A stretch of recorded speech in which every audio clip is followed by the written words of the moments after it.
Coming up next on Passion Struck. What I've come to find is that the most elite performers, they're always taking small incremental steps to be better. So I like using running as an example. If you're running 8-minute miles and you want to get to a 7-minute mile, you're not going to say, if I've been running consistent 8-minute miles, I'm not going to go out and run a 7-minute mile tomorrow. Instead, maybe it's, hey, over the next 3 months, I'm going to cut 15 seconds off my mile time to get to 7:45. So we lay out a plan. Maybe it's a 6-week plan, whatever it is, we're drawing this down. While we're doing it, we're getting up into the zone of discomfort. But after a while, now that becomes the new comfort zone. Your new comfort zone becomes 7:45. And now we push it just a little further. So that's how I do it. And that's worked for me in my life. And I think that's how you manage that fear, that anxiety, that change.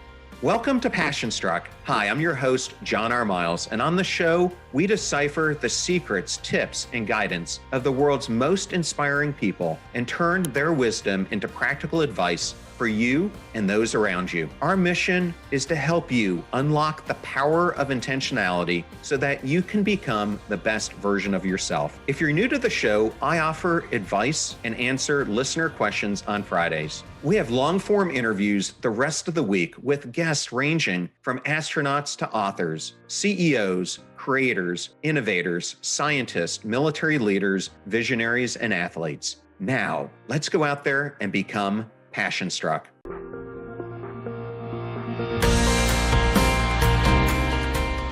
Man, Passion Struck listeners, do I have a treat for you today. I am so honored to have someone that you have been asking me to have on the show for over a year. Jason Redman, so happy to see you today. John, honored to be on, man. Well, I have to thank our mutual friend, John Doolittle, for having you appear today. And Do wanted me to pass on to you that this past weekend, I was at the Frogman Swim where he swam in 48-degree weather. I think the water was in the high 50s, low 60s. And he said, for me to tell you, it's a lot easier swimming in New York than it is here in Tampa during the cold weather here. That's why I don't do the Tampa swim. I checked the box on all that cold weather swimming. So my hat's off to my teammates that still love doing that cold weather swimming. But for me, man, I hated swimming. So I do the New York swim, and that's my big swim check for the year. Yeah, the interesting thing is, although there are a few SEALs who actually do the swim, I think it's just a handful. The nice thing about this is it's become such a community event of people supporting the Navy SEAL Foundation, which is great.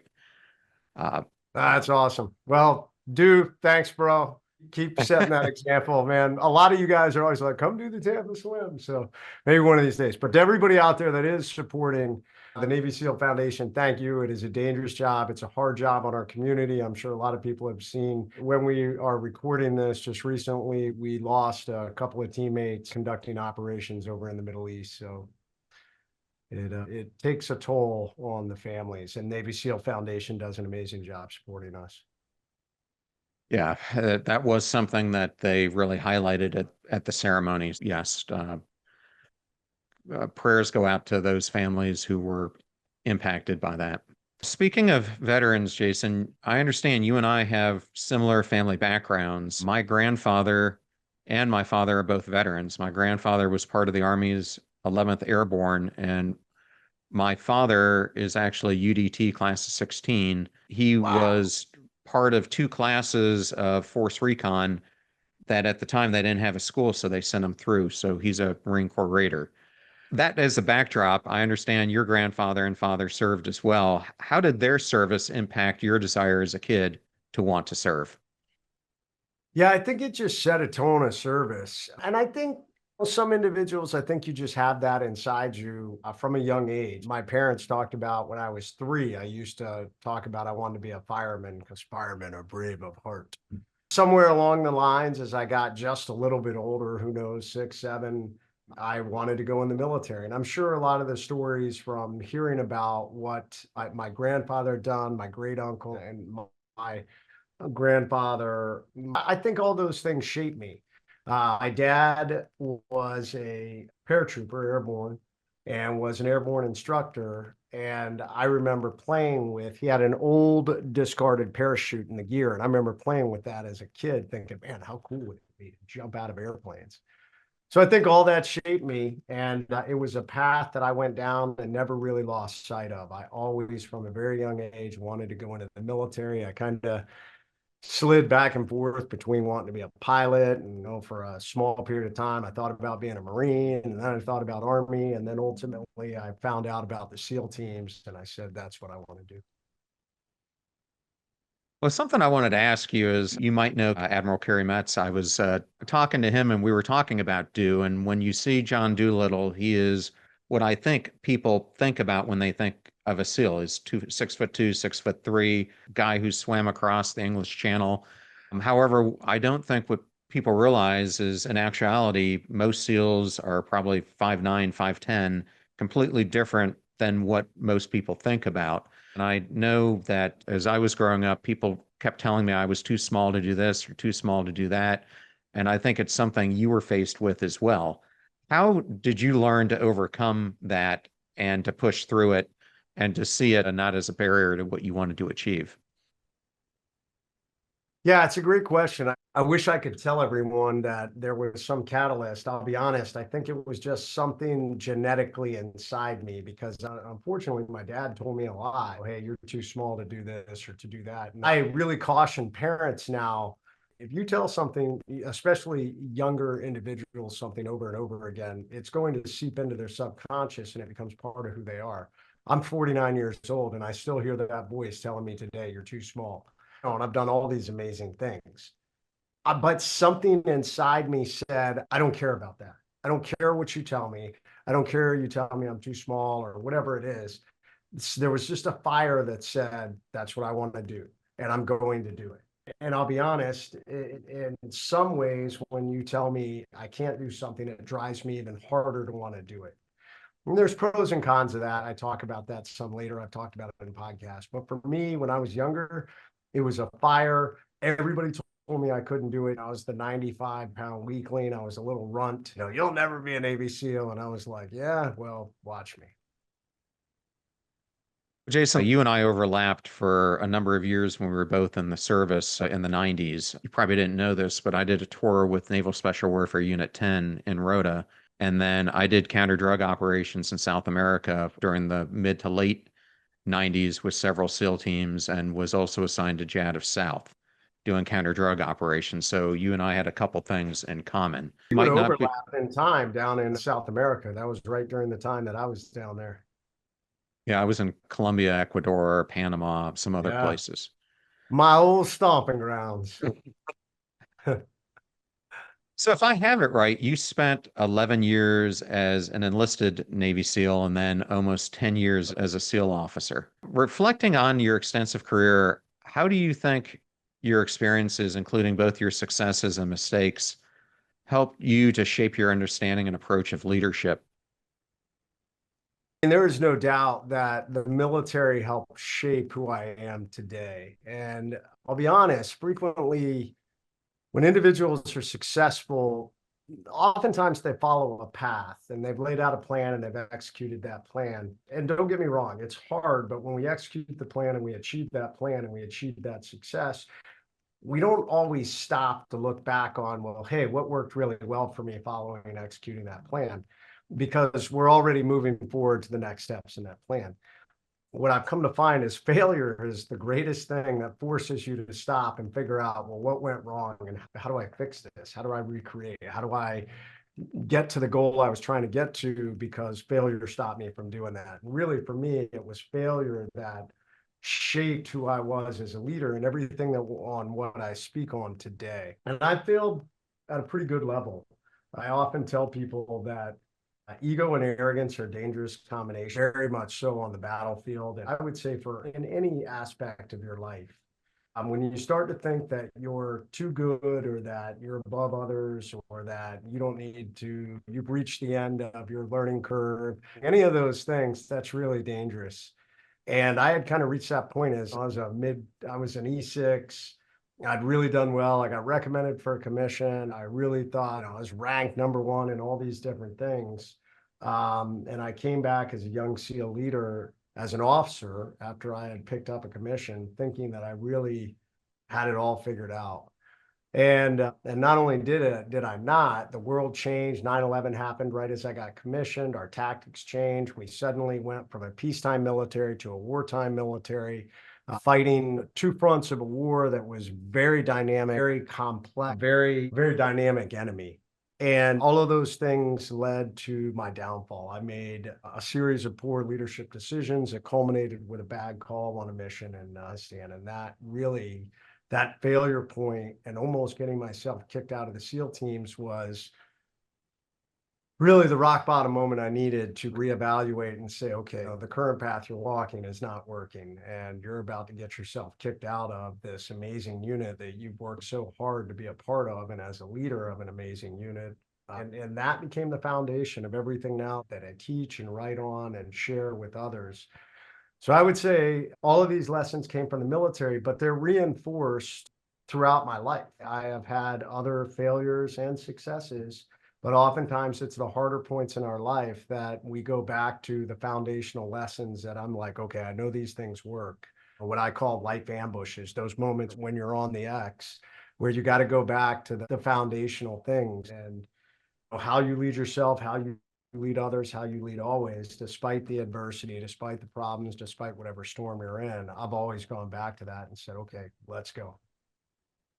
I love how you describe it as creative rehabilitation, I think are the words that you've used. And I think many of us, myself included, have made mistakes, have gotten fired from jobs, have had these things happen to us. What's your advice to someone who's made mistakes and is worried that they might not be able to bounce back? That it's never too late. That's the reality. I don't care how old you are. I don't care how bad you've messed up.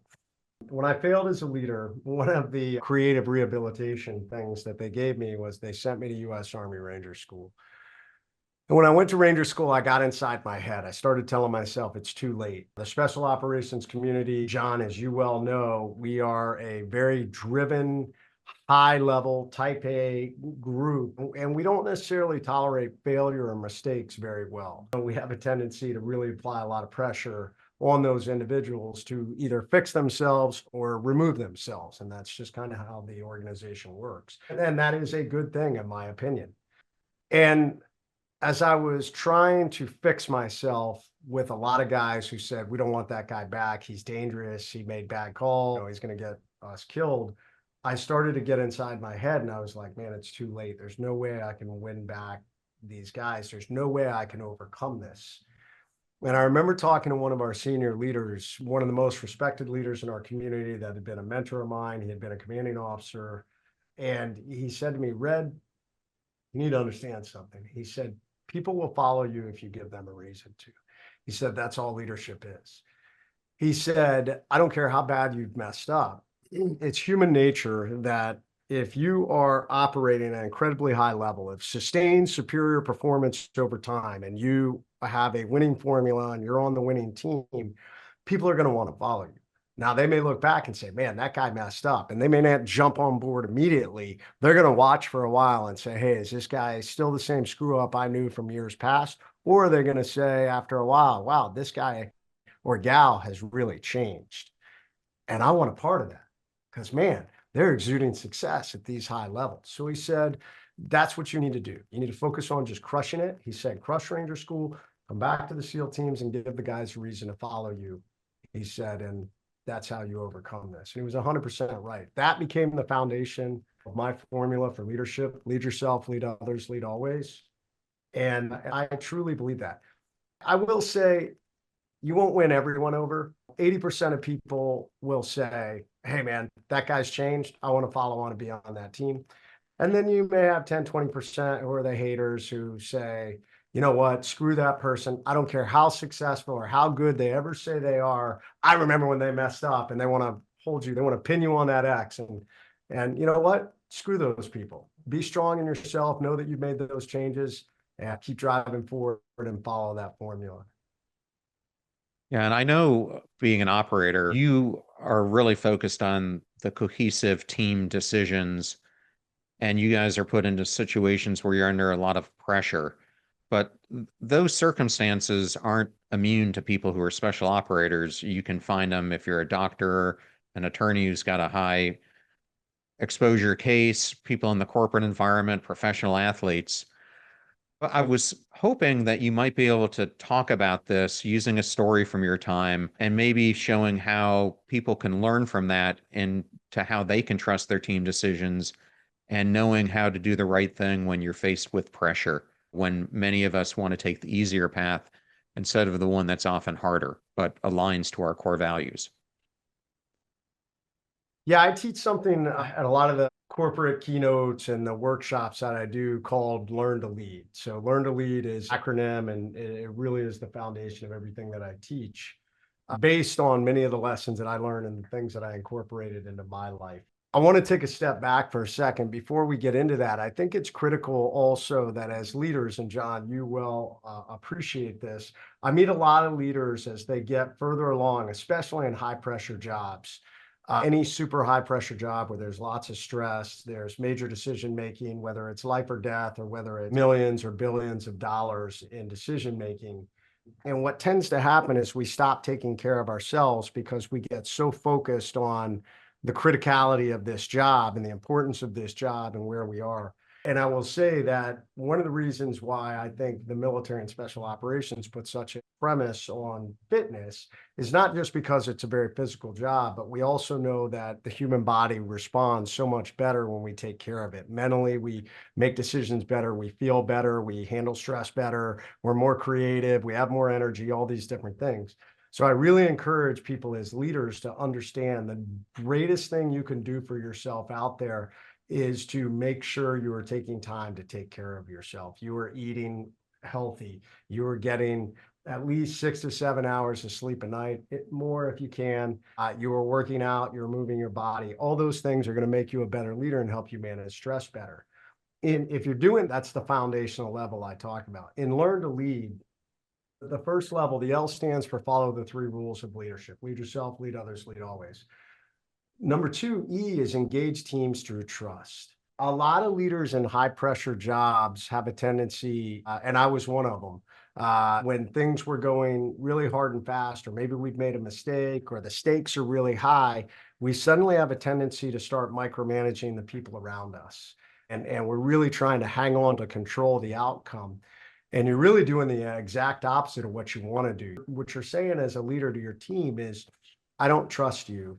I don't trust you to do the right thing. So I'm going to try and control you. It's slowing down the process. It's creating massive inefficiencies. You're reducing creativity in your workforce.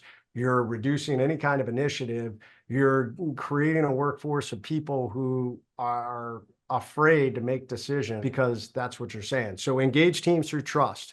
If we delegate down, we give them the tools they need, following the 3 rules above, that now enables us to move faster. And especially if we're dealing with complicated things, it's going to enable it to occur faster. I mean, nothing is more complicated and chaotic than combat on a dynamic battlefield. In the SEAL teams, we try and push that leadership decision-making to the lowest level. We create a culture of leadership. A stands for active communication. As a leader, you should be constantly communicating with your people and getting their input and not shooting the messenger.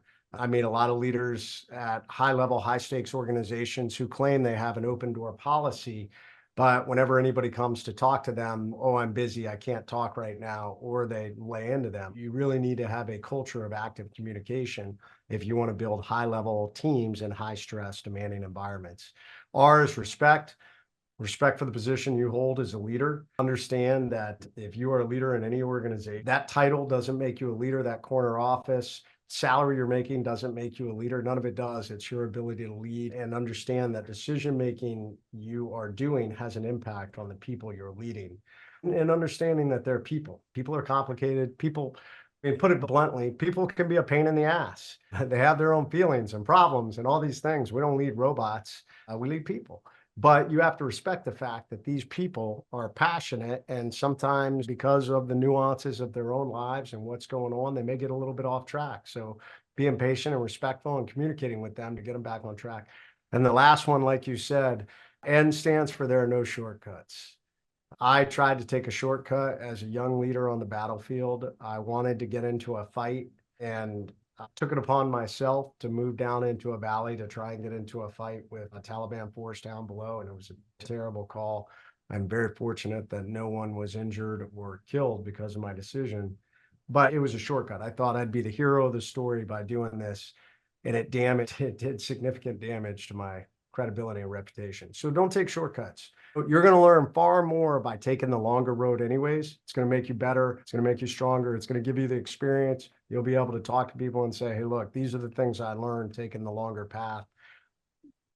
99% of the time with the shortcut, you're not going to learn all the things that you're going to learn if you take the harder path.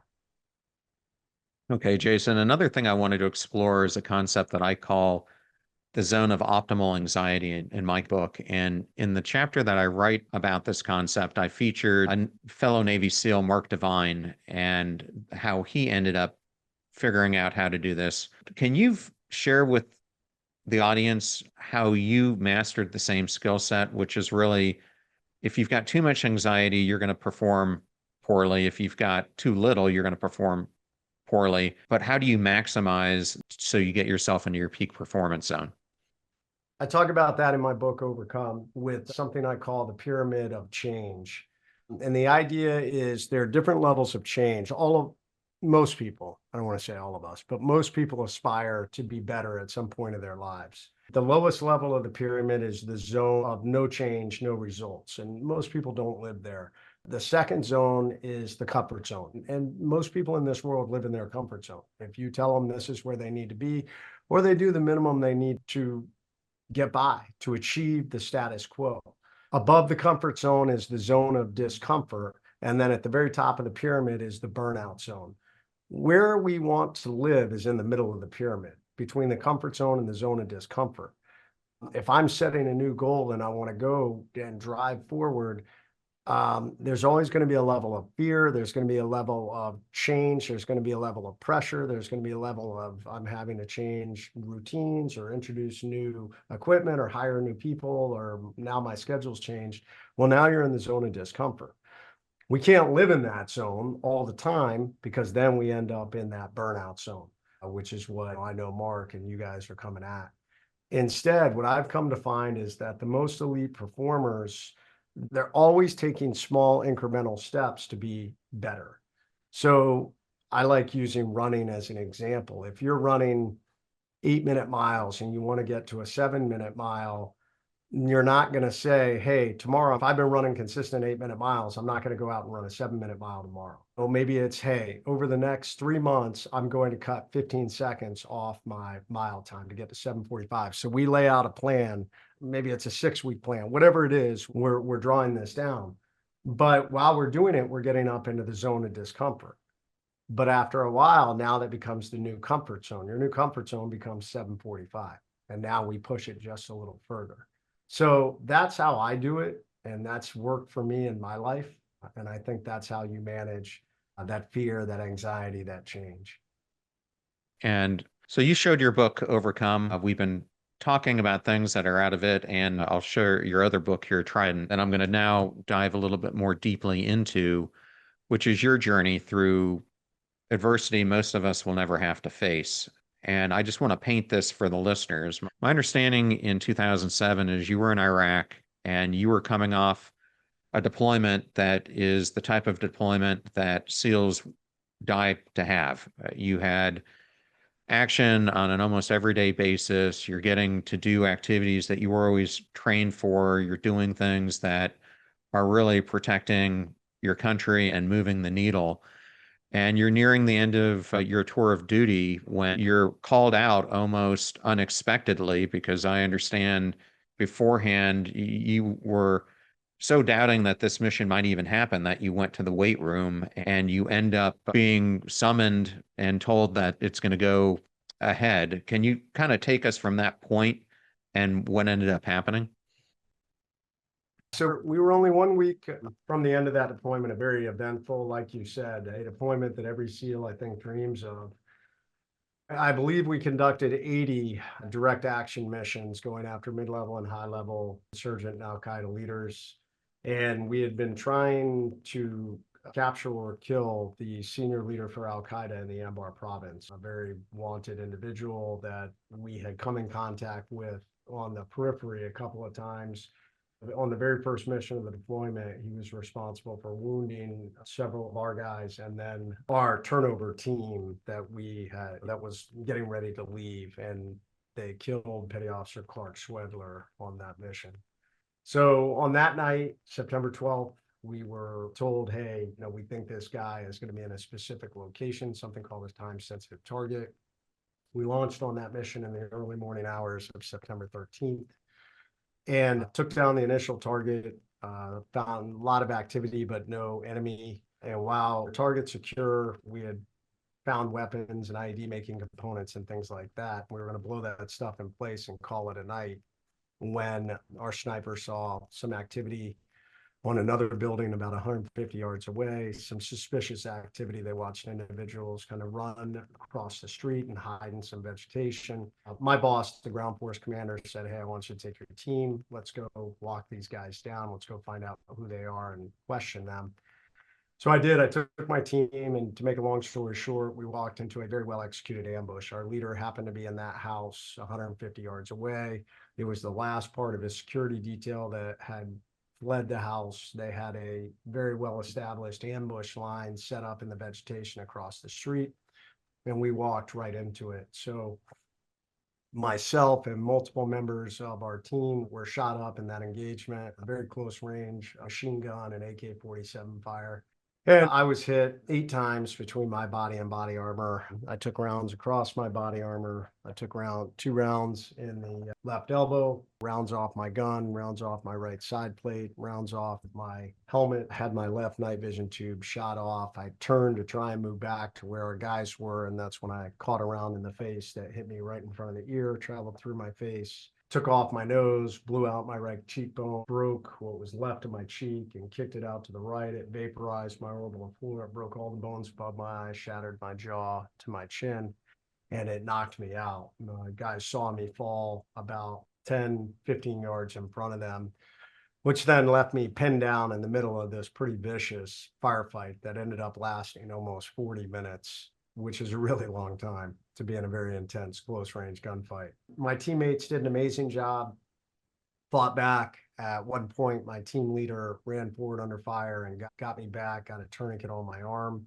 We ended up calling a fire mission from the AC-130 gunship, which ended up being the closest fire mission ever executed in the Iraq War. We pretty much called rounds directly on our position and miraculously made it out by a combination of both the way my team leader called in those rounds and by the gunship crew and how they executed that mission. So yeah, amazing. We were outnumbered and outgunned, but we were able to overcome through phenomenal teamwork and guys working together and through the air assets overhead, which obviously started a whole new journey of getting put back together.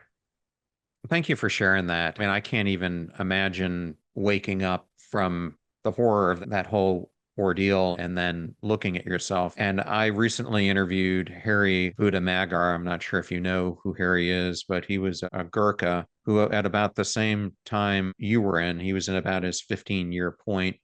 He was in Afghanistan and just on a routine mission and ended up stepping on a IED, and he ended up losing both of his legs above his kneecaps. And I remember talking to him, and he said he woke up, he remembered that one of his legs was still there before he passed out and they took him out. And he remembered waking up and looking down, and he could see the sheet over his legs and not wanting to even look because it didn't appear like his leg was there. And for him, he went through a period of kind of denial for a few years, and he looked into his son's eyes one day and just said, is this the legacy that I want to leave? You two were in similar situations with these wounds that you had. How, when you're in that situation, something that most of us will never have to experience, how did it shape your perspective on life? And at that point, the life you thought you could lead, and how did you muster this inner courage that you write about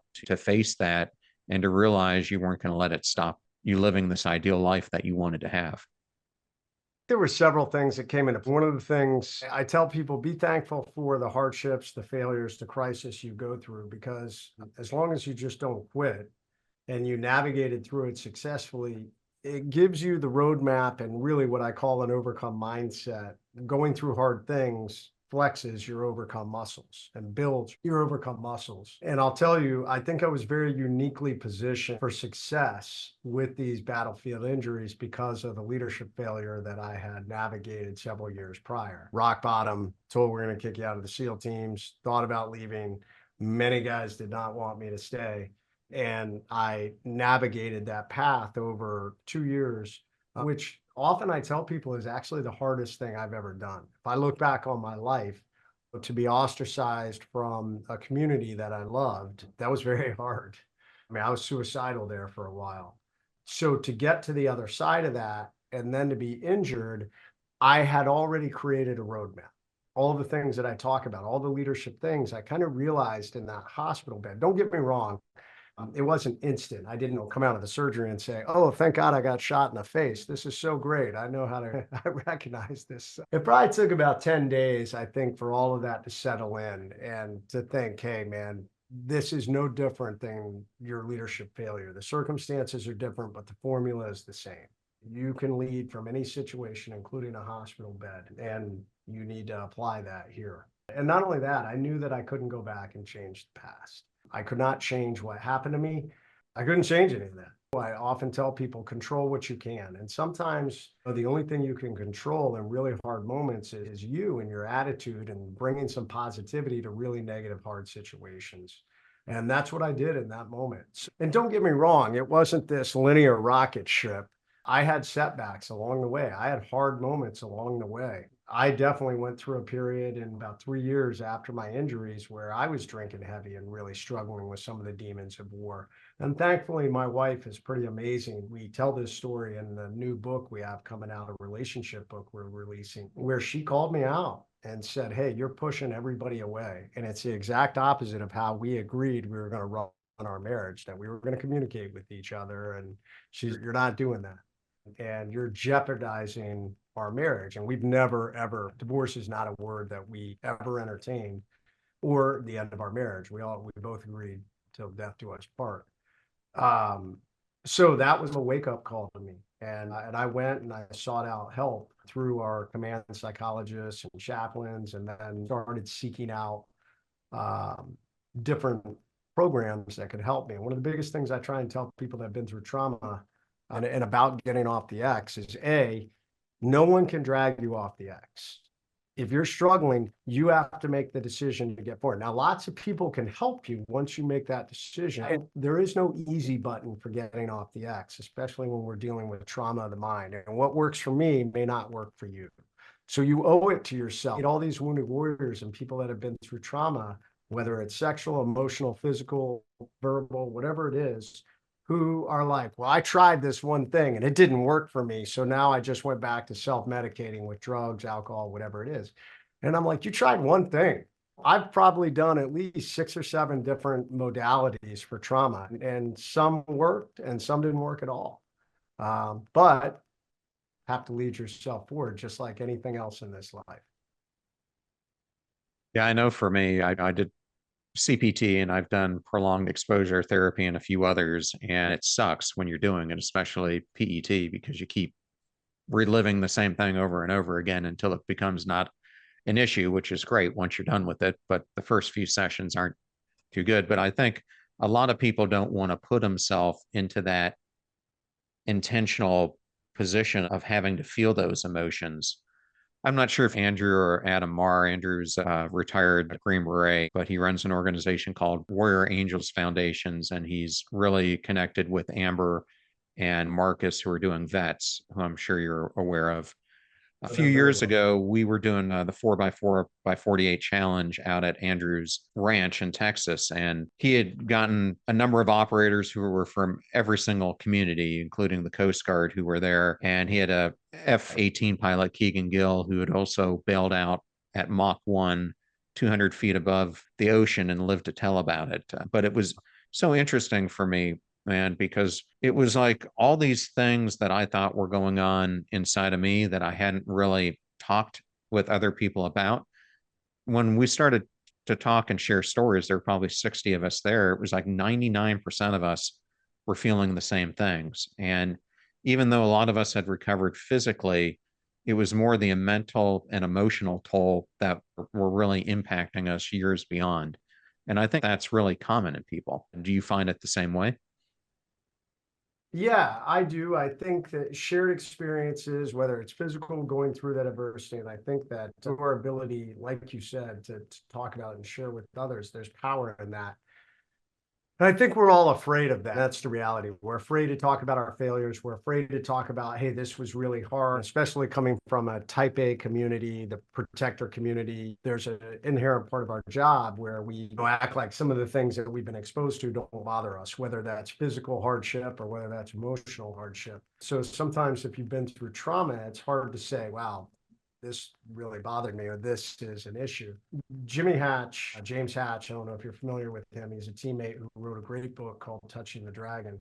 And it is about confronting that trauma head on. And I feel like Jimmy's definition is better than anybody else's, in my opinion. And what he talked about is that trauma is like a dragon. Oh, and when you get exposed to it, suddenly this dragon lives in your mind. And most of us, we have this tendency, we don't want to talk about the dragon. We got this big, bad, fire-breathing dragon that lives inside of us, and we don't want to talk about that. So what we do is we cage it up and we put it in a box and we stick it in the back of our mind, and we just hope that we can keep it contained. But it's a dragon. It breaks out of those chains and it will eat you in the wrong moments or when something triggers you. So until you learn how to touch the dragon, until you can't tame or get rid of the dragon, we'll always carry whatever trauma we've ever been through, you're going to carry with you. But it's learning how to live with that dragon and tame that dragon. And how we do that is you talk about it, you embrace it. And man, now there's tremendous power in that, because like you just talked about, all of us have felt those things. Maybe not exactly in the same way, and maybe our trauma isn't the same as your trauma, but there are similarities in it. Oh, there are similarities in battlefield trauma and sexual trauma and violent trauma or whatever it is in the way it impacts us. So for you to tell me, man, Jay, this is what I went through, and these were the things I was afraid of, and these were the things that were really bothering me. And maybe I don't relate with every single thing, but I'm like, damn, man, John, me too. Me too. That bothered me. And here's how I fixed it. And you're like, oh my God, I tried that, but it didn't work. But guess what? This is what I did. And somebody else sitting over there and they're like, holy John, yeah, man, that worked for me too. Well, thank you for that. And I wanted to end our talk by talking about a couple programs that you've got going on. The first I thought was pretty intriguing. It's called the Legacy Coaching Program, where you're pairing yourself with an entrepreneur and a real seasoned CEO to help do coaching. Can you talk a little bit more about that? Yeah, it's interesting, John. My new mission post-military is, how do I help everybody be a better version of themselves? And I'll be honest, I'm beginning to realize not everybody thinks like we do. Frequently, people will ask me, what's wrong with being content and happy where you are? And I think there's happiness in the moment, being thankful for where you are. But at the same time, I don't operate that way. I always want to be better. I want to be better physically, mentally, emotionally, socially, financially, spiritually. And the Legacy Tribe is about that. It is about individuals who want to aspire to be better. They want to make more money. They want to be better leaders of their families, themselves, in their communities. They want to have a mindset of protection. They're not afraid of hard work. Right now, we're living in a day and age that everything's about comfort. It should be about your comfort. If anything offends you, then you should go hide in a safe space and you shouldn't have to deal with that. Well, the real world doesn't work that way. And success definitely does not happen by living in your comfort zone or never confronting the hardship that really occurs in this life. So the Legacy Tribe is all about that. Myself, amazing entrepreneur Bedros Keuilian, Bryce Henson, Fortune 500 Fit Body Bootcamp CEO. We want to help people be the better version of themselves. Bedros invested in this company. It's called Few Will Hunt. Amazing group of guys. And I love the premise behind it. It really, in my opinion, is the culture of the Legacy Tribe, our members that are in it and those who want to be in it. And the idea is this: Very few people are willing to go out and hunt today. Now, we can take this literally to go out in the woods and actually hunt an animal so that you have food on the table, but it goes much deeper than that. It's the willingness to go out there and hunt for success, to grind, to put in the physical work, to have the body and the fitness and the mental level that you need, to study, to all these things.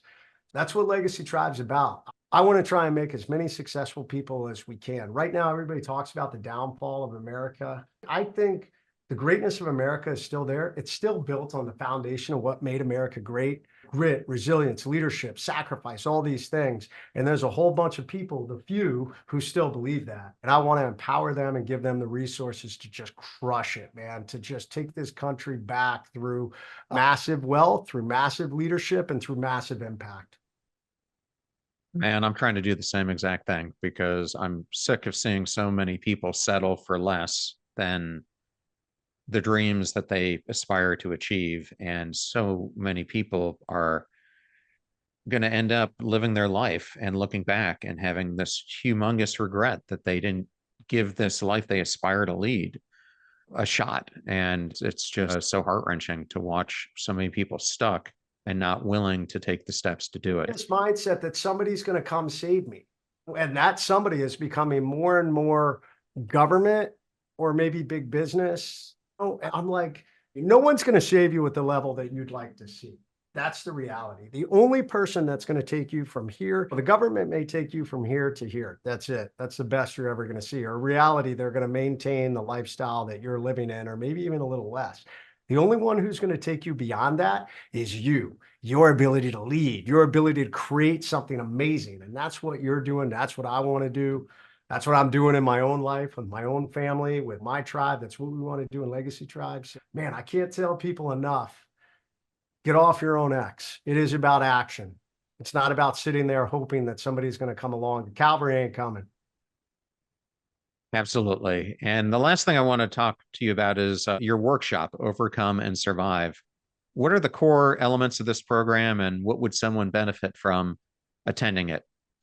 So that's the last component of my passion. So I pray that this amazing nation we live in continues to grow and flourish, and that the few, those of us out there who still believe in making an impact and having businesses that we can hire and all these things, that will continue to grow.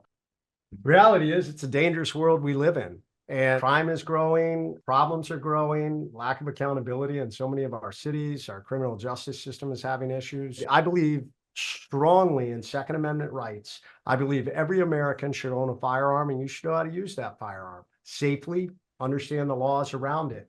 I also believe that you should know how to survive. You should have basic survival skills. You should have at least 3 months of some level of food that, God forbid, if the grid suddenly failed, what are you going to do, and how are you going to take care of your family if you don't have the ability to go to the grocery store and get food because there's been a collapse? I believe that you should understand basic first aid and trauma medicine, because guess what? If things happen, the fire department, the first responders, and police may not show up within hours, days, could be weeks. Look at what happened down in with Katrina. Man, law enforcement, the city, they were overwhelmed by the impact. And then the last thing, understanding situational awareness. So having an awareness of situations you're in, how to hopefully avoid dangerous situations because you have that mindset of situational awareness, how to mentally prepare, how to physically prepare for those things, how to potentially talk yourself out of those situations. Those are all the things we're teaching in the Overcome and Survive workshop. It is not special operations training. I get all these people that write in, they're like, are you going to kick my ass? And I'm like, no, it is not physical. I don't care how many push-ups you can do.